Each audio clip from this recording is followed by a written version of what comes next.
On January 9, 2003, the Warriors Into the Wild first came out. It's hard to believe that 15 years ago that this is what started this mess of warrior cats. Yeah. Well, it's currently the 25th, but regardless. Today I'm going to be talking about my top 15 warrior cat ships. If you don't know what a ship is refers to when a fictional couple means that they could technically be together in a relationship. So yeah. Some are canon and some are not. Most of these aren't canon. But people see as them a relationship that could work. This is entirely my opinion, and I do not take offense if you do not ship these ships. Number 15. Cherry Claw, the ship between Sharp Claw and Cherry Tail.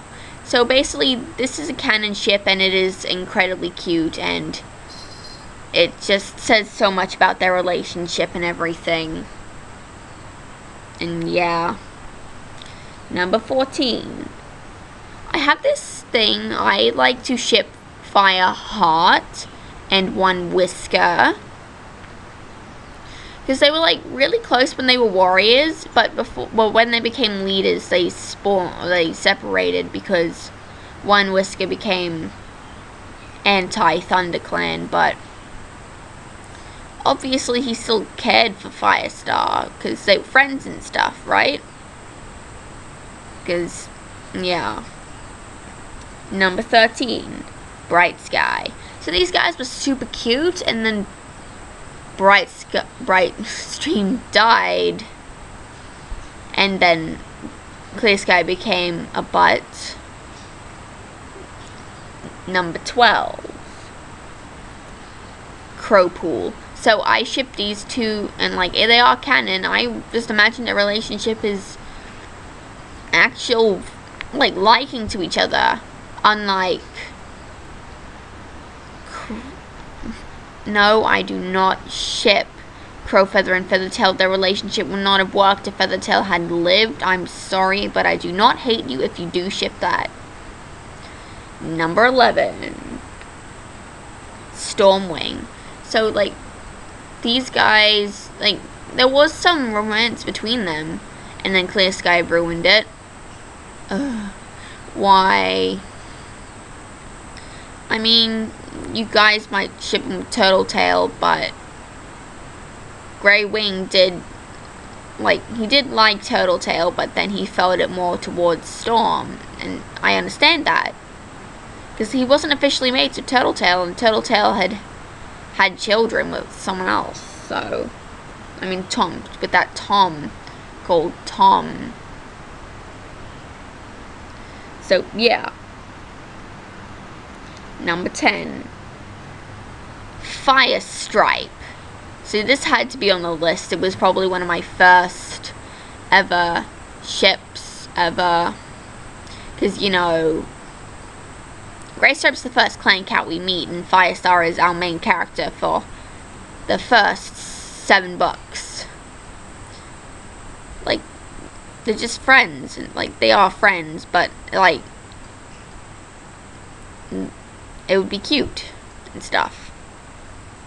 Number 9, Silver Stripe, which was the first canon relationship I was ever shown, because Fire and Ice was the first Warriors book I ever owned. And yeah, I was so sad when she died. Why did she have to die?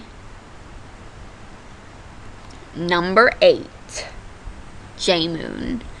So yeah, Half Moon had relationship was with Jay's Wing, and then Jay Feather replaced Jay's Wing, and then Jay Feather started feeling Jay's Wing's feelings for Half Moon, and it was so sad when they had to leave each other, or when Jay Feather had to leave Half Moon to go back to the clans.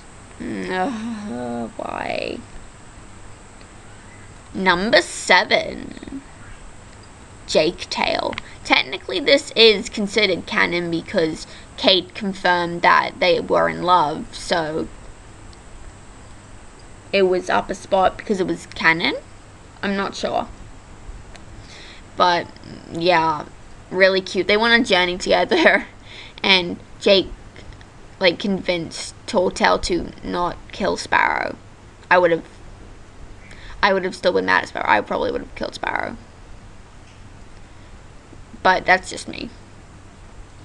Number 6. Moth Pool, or Leaf Wing. I'm pretty sure it's Moth Pool, but a pool of moths would be terrifying. Yeah, so basically, I'm pretty sure somewhere it is said on the Wikipedia that they did have interest in each other, but HarperCollins said that it wouldn't be a good idea because Leaf Pool had kids with Crowfeather and they're both medicine cats and stuff, and it wouldn't have worked at all. But you can't stop the fandom. Number 5. Scourgefair. We don't know why anyone ever ships this, but we think it's because Ashfur was in love with Squirrelflight, and people like to think that Squirrelflight was a reincarnation of Scourge, and I like to believe that too, so it's just this bad boy relationship, I guess. Number 4. Ivy Frost. This is really high on my list. Don't kill me, but their relationship, some say it's forced, but I see a spark in there. But even though Kate or Cherith or someone said that they weren't in love, I like to think that they were, and then Fernsong came along and became Ivy Pool's mate. What? Where did that even come from? I don't know. Number 3. Stickfeather. This is so high up because it was generally hilarious. And number 3 because 3 is my favorite number. This has got to be one of the funniest ships out there, but so many people ship it. And to be honest, I am working on one of these stories about this ship. If Jay for the Stick were a cat. Still working on that. People are asking me to update that. Number 2. Holy Leaves. So, Holy Leaf and Fallen Leaves. Tunnels. Fallen Leaves took care of Holy Leaf and stuff, and it was just really cute down the tunnels, and convinced Holy Leaf to go back or something. I don't quite remember. It's been a while since I've read that. I'll reread that a bit later. But yeah, I'm actually writing a series about these guys. So, yeah, you could go into my Wattpad and find that if you want. And finally, before we have number 1, we have a few runners-up. So there's a few runners-up. Firestorm, Brambleflight, and Blueheart, all canon ships, but weren't good enough. Well, I do love them, but they weren't good enough to be in the top 15. And finally, we have number 1.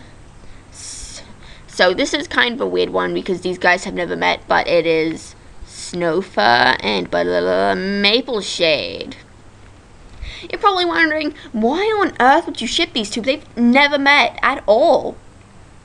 But to be honest, I don't know why, but they have some things in common. They could bond over that, because both their mates were butts, and yeah, I feel like Appledust should have gone to the Dark Forest for doing that to Mapleshade.